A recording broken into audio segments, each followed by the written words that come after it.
एक तरफ देश के प्रधानमंत्री श्री के द्वारा देश में शौचालय और घर घर शौचालय बनाने के लिए दबाव बनाया जाता है और केंद्र सरकार के द्वारा बड़ी बड़ी जाहिरातें करने में आती है, लेकिन अहमदाबाद म्युनिसिपल कॉरपोरेशन कुछ विपरीत ही कार्य करता है। अहमदाबाद म्युनिसिपल कॉरपोरेशन की हद में शास्त्री नगर में एक शौचालय बनाया गया था ताकि अहमदाबाद शहर की जनता जो 20 सड़कों पर वहां पर जो ट्रैवल कर रही है वो शौचालय यूज कर सके। प्राप्त माहिती के अनुसार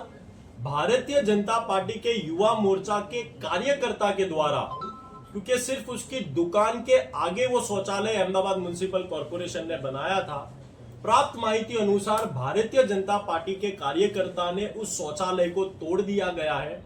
लेकिन सबसे बड़ी बात तो यहां पर यह आती है कि जनता की सुविधा और सेवा के लिए बनाए गए प्रॉपर्टी का नुकसान यदि खुद भारतीय जनता पार्टी के कार्यकर्ता करते हो तो यह बहुत बड़ा एक सवाल अहमदाबाद म्युनिसिपल कॉरपोरेशन पे उठता है। और अहमदाबाद म्युनिसिपल कॉरपोरेशन की नीति यहां पर दिखाई देती है कि भारतीय जनता पार्टी के कार्यकर्ताओं के लिए कुछ अलग नीति है और अहमदाबाद शहर में विपक्ष और अहमदाबाद शहर की जनता के लिए कुछ अलग नीतियां बनाई है। इस शौचालय को तोड़ने के बाद अभी तक अहमदाबाद म्युनिसिपल कॉरपोरेशन ने भारतीय जनता पार्टी के कार्यकर्ता पर किसी प्रकार की एफआईआर नहीं की गई है। वहीं दूसरी ओर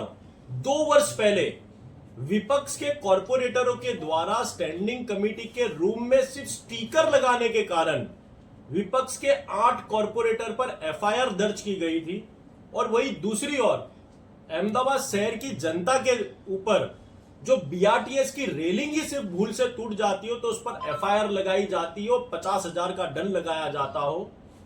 कुबेर नगर में समय से गार्डन ना खुलने के कारण जब जनता वहां का ताला तोड़कर वहां पर अंदर जाती है तो उन पर एफआईआर लगाई जाती हो। लेकिन यहां पर अहमदाबाद म्युनिसिपल कॉरपोरेशन के 2 चेहरे नजर आते हैं, जहां पर भारतीय जनता पार्टी के कार्यकर्ताओं पर कोई कार्रवाई नहीं होती है, वहीं दूसरी ओर विपक्ष और जनता पर लगातार एफआईआर की जाती है। कांग्रेस पार्टी यह मांग करती है कि जल्द से जल्द अहमदाबाद म्युनिसिपल कॉरपोरेशन के वहां के संबंधित डीवाईएमसी इस पूरी घटना पर जांच करे और तात्कालिक इस पूरे मुद्दे पर एफआईआर कर